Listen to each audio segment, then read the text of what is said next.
video, guys. Today we're gonna be talking about the huge patch we're getting for Hearthstone with 11 buffs that are going live today. I already gave you what my predictions are, but now we actually get to see exactly what they're gonna be and what this might mean for the meta. So I hope you enjoyed the video, and if you do, a like and subscribe would be great. But now let's check out what the buffs are. You are not prepared!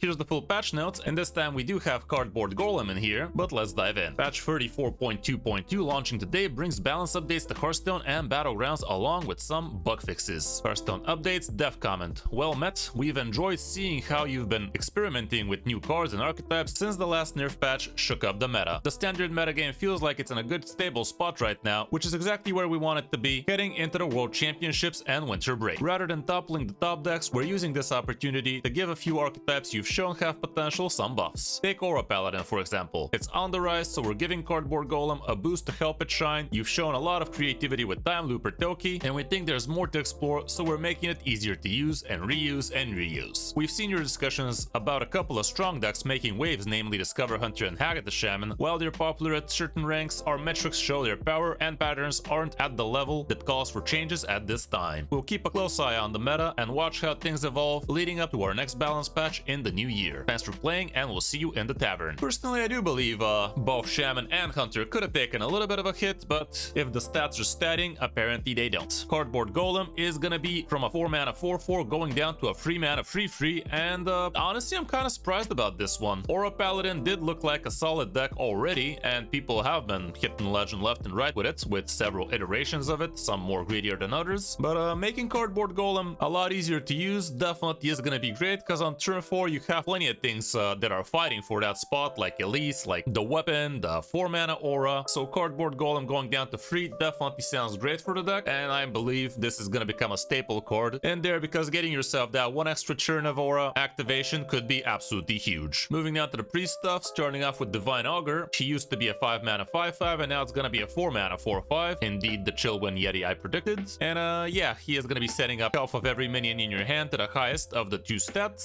It's an okay card. I'm still not sure if a good archetype is gonna come out of this, but definitely looks like a step in the right direction. Haven't seen anything resembling a hand buff priest doing anything spectacular so far, so I'm not sure this is gonna be enough, but time will tell. Moving down to the Power Word Barrier, it used to be 2 mana, now it's going down to 1, and this is a pretty big card, sitting at 1 mana, giving all of your minions +2 health, and also being able to give your hero Divine Shield or one of your minions Divine Shield could definitely be pretty wonky. Like, imagine doing this to give Divine Shield to your 1/4 poison reborn dragon. That'd be pretty nutty, while giving yourself +2 health for the minions in your hand. Again, step in the right direction, but will an archetype come out of this? We will see. Moving down to Demon Hunter, we have the Eternal Hold, and this used to give you a demon that costs 5 or more, but now you get to discover any demon that costs 5 or more. So no, they're not gonna reduce this down to 5 mana as I predicted. Instead, you're actually gonna have a choice what kind of demon you get, and I do believe that's actually kind of crazy. This should definitely be making the deck a lot more consistent, because getting a random demon is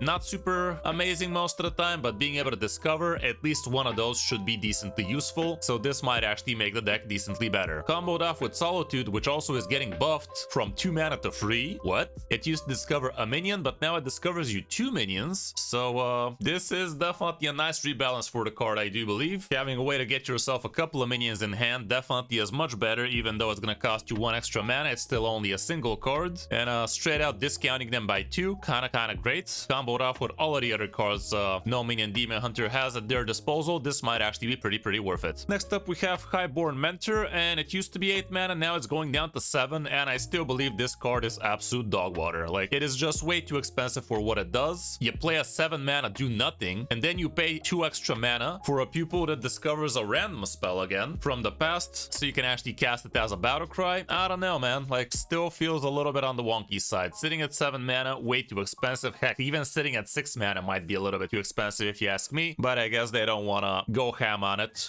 from the first try. I don't know. Personally, I believe this card is still gonna be absolutely dead. We also have another Druid card that definitely has potential. This is the 3 mana Cultivator that's going down to a 2 mana Cultivator. It used to be a 3/4, now it's gonna be a 2/3, and the effect is still gonna discover a couple of beasts to put at the bottom of your deck with +5/+5. I do believe the Dredge Druid does have potential, potential, but is this gonna be enough to make it good? Not really sure. It might. I did used to try this deck back in the day on the Fury Crafting stream, and it was pretty fun, but in the real meta, felt a little bit too slow, mainly because this used to be a free mana, but sitting at 2, being able to curve off with this on 2 and then follow up with turn 3 to get yourself some cards from the bottom should be a lot better. Let's see what Time Looper Toki is looking like. She used to be a 4 mana 4/4 to get 4 random spells from the past, but now she's gonna be only 3 mana to get 3 random spells from the past. Not the worst buff, but personally I do believe my proposition would have made her a little bit more competitive. Here it's still okay, but a little bit too random for my liking, and not being able to get a discount on the cards you're getting randomly, also pretty whatever. Maybe if they left her at 4 mana 4/4 discover 4 random spells from the past, that would have made her more competitive. Like this, a little bit too random if you ask me, but people are still having fun with this deck as is, so with this buff maybe it is actually gonna be a 50+% win right now. And last but not least, we have all the Rafaams that are getting a little bit of quality of life changes, starting off with a Tiny Rafaam. Used to be a 1 mana Death Rattle draw Rafaam, but now it's gonna be a Battle Cry and Death Rattle draw Rafaam, which is honestly huge. This basically doubles up the effectiveness of this card, and you're gonna have a much easier time actually getting yourself a good amount of Rafaams. But also this is kind of a double-edged sword, because if you're playing against anybody that runs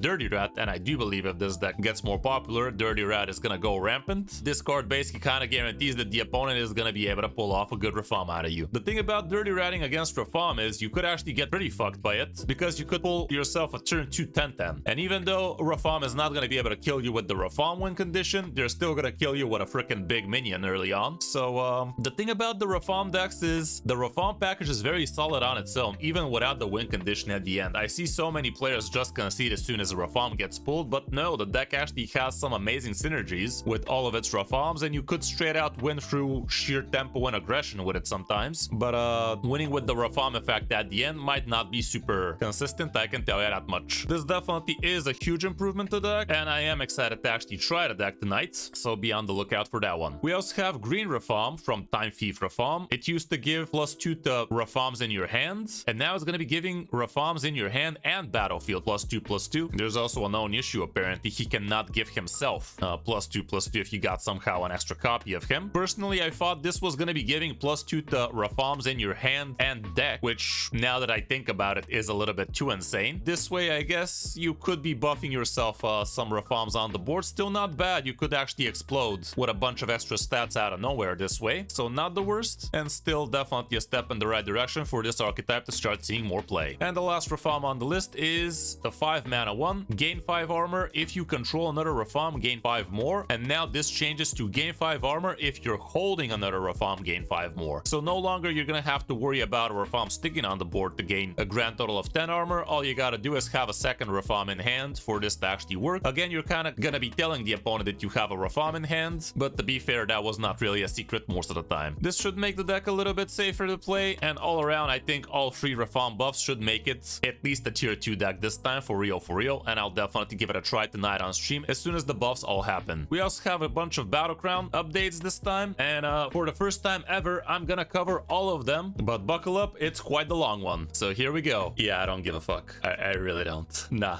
Bug fixes. We also have Hearthstone fixed the bug where Time Looper Toki could give you cards that normally aren't allowed to be randomly generated. Never cared, never will. Also plenty of Battlegrounds bug fixes and whatnot, but yeah, if you care about Battlegrounds, you can definitely check out a proper Battlegrounds content creator and not just a standard pleb like me. So yeah, all around the buffs should be interesting. What is this gonna mean for the meta? I do believe that Aura Paladin should become even stronger right now. It already was strong, now it's gonna be maybe even tier 1, maybe even in higher legend. For Priest, I'm not very sold on the whole can't buff archetype thing. Maybe it's gonna make a Control Priest a little bit more playable. Currently it's sitting under 50%, which honestly I'm kind of happy about, but with these couple of buffs, maybe it's gonna see a little bit more play now. Would it see an actual straight out hand buff Priest though? I'm not really sure. To be fair, hand buff Death Knight is not having the most amazing time right now, even though I love the deck. It's still not having the bestest of times, so I'm not sure that Priest is gonna be able to come even close to the Death Knight power level, so there's that. With no minion Demon Hunter, it definitely does look like it has potential, especially this one giving you a couple of discover minions, and this one being able to properly discover yourself the Demon Hunter stuff, so definitely looks like it has decent potential. For Druid, I wouldn't expect too much to happen there, even though the Calorie Cultivator, I might give Dredge Druid a try for sure. Time Looper Toki should become a bit more playable, and Rafaam definitely looks like this time for real, it should be having some proper win rate. Even though the deck is not very consistent with 40 cards, it should feel a bit better now for sure. So that's gonna be it for this video, guys. Do let me know in the comments what you guys are most excited to try as soon as the patch comes live. And don't forget, you can check me out live on Twitch, where I will be trying the new decks as soon as they come out, literally 1 hour after this video. Drop a like and subscribe to the channel if you enjoyed the video, and thanks for watching. I'm Kris, and I'll see you in my next video or stream.